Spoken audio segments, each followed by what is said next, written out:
आज मैं आपको एक कहानी बताने जा रहा हूँ। ये कहानी है एक लड़के की, एक सपने की और एक ऐसे राज की जो अब तक उस परिवार के अंदर दबा हुआ था। तुंगलम के एक छोटे से मकान में एक खामोशी थी, लेकिन एक जुनून भी था। जय श्री महाकाल दोस्तों, ये कहानी है नीतीश रेड्डी की, एक ऐसे खिलाड़ी की जो अपने परिवार के हर सैक्रिफाइस को चुपचाप देख रहा था, सिर्फ इस उम्मीद में कि इन सब के बदले में वो एक दिन टीम इंडिया की जर्सी पहनकर दिखाएगा। तुंगलम की उन सकड़ी गलियों में नीतीश अपनी उम्र से बड़े कजिन्स और दोस्तों के साथ क्रिकेट खेला करते थे। तभी उनके टैलेंट की पहली झलक दिखाई दी थी। बाकी प्लेयर्स जब बॉल को मारते तो बॉल आसपास ही मिल जाया करती, लेकिन जब नीतीश बॉल को हिट करते तो बॉल या तो नहर में या किसी की छत पर जाया करती। बेसिकली वो बॉल को इतना दूर मारते कि बॉल का मिलना मुश्किल हो जाता। तंग आकर दोस्तों ने उन्हें साथ खिलाना ही छोड़ दिया। इस बात को जब नीतीश ने अपने माता पिता को बताया तो यूजुअली पेरेंट्स ध्यान नहीं देते हैं, लेकिन मैं तारीफ करूंगा उनके माता पिता की, जिन्होंने नीतीश के उस रॉ टैलेंट को पहचान कर उसे प्रोत्साहित करने का फैसला किया और 8-9 साल के उस छोटे से बच्चे के सपने में जान फूंक दी। लेकिन कोई ख्वाब बिना रुकावटों के कहाँ पूरा होता है। जैसे ही नीतीश ने अपने सपनों की उड़ान भरी कि तभी एक कठिन रुकावट आ गई। 2012 में हिंदुस्तान जिंक का विशाखापट्टनम स्मेल्टर, जहां नीतीश के पिता मुतियाला रेड्डी काम करते थे, वो बंद हो गया।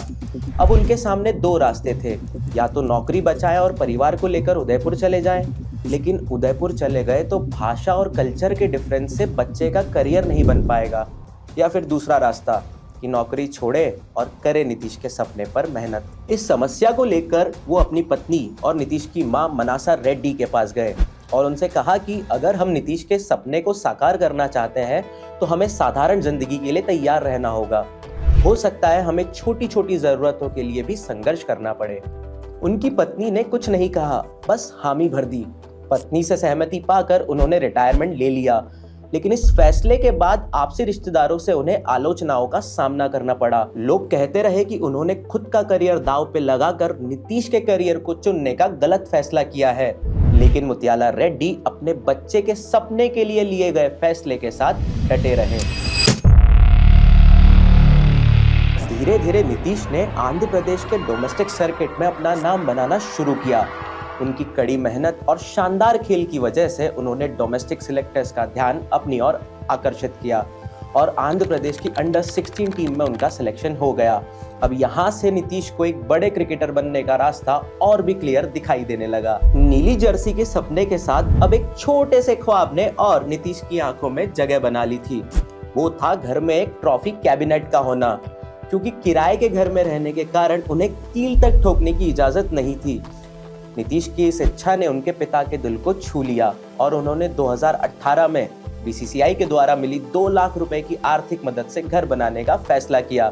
लेकिन सब कुछ इतना आसान कहाँ होने वाला था। वो घर जिसे नीतीश की उपलब्धियों से फ्यूचर में मिलने वाली उपलब्धियों को सहेजने के लिए बनाया गया था, वो विशाखापट्टनम की क्रिकेटिंग सुविधाओं से काफी दूर था। इसीलिए फिलहाल के लिए उन्होंने किराए के घर में रहना ही जरूरी समझा।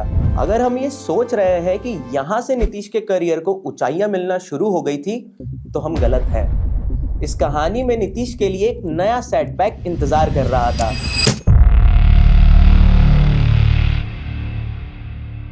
एक सपना जो हर भारतीय जूनियर क्रिकेटर का होता है, अंडर 19 वर्ल्ड कप में भारत को रिप्रेजेंट करने का, वो धीरे धीरे टूटने लगा। क्योंकि जिस समय नीतीश अंडर 19 क्रिकेट में कदम रखने की तैयारी कर रहे थे, उसी समय कोविड-19 ने पूरी दुनिया भर में अपना कहर बरपाना शुरू कर दिया। 137 crores. That is our population. COVID-19 can be characterized as a pandemic. 2019 से 2021 के बीच जितने भी बड़े बड़े टूर्नामेंट्स होते थे, जो प्रतिभावान खिलाड़ियों को आगे बढ़ने का प्लेटफॉर्म देते थे, जैसे under 19 world cup, under 19 Asia cup, वो सभी रद्द हो गए और नीतीश का वो बड़ा सपना जिसने उन्हें सालों से आगे बढ़ने का हौसला दिया था, उनकी आंखों के सामने टूट रहा था। लेकिन नीतीश ने फिर भी हार नहीं मानी।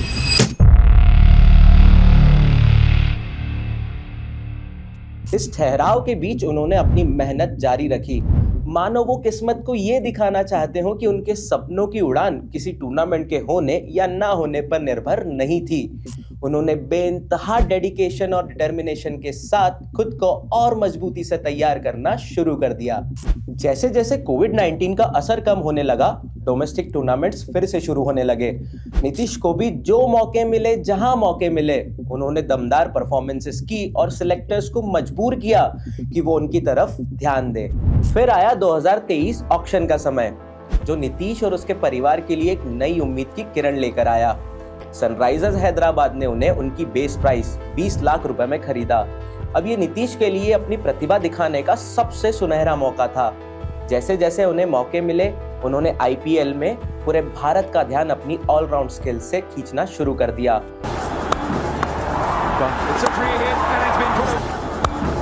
और एक के बाद एक शानदार परफॉर्मेंसेस करते गए।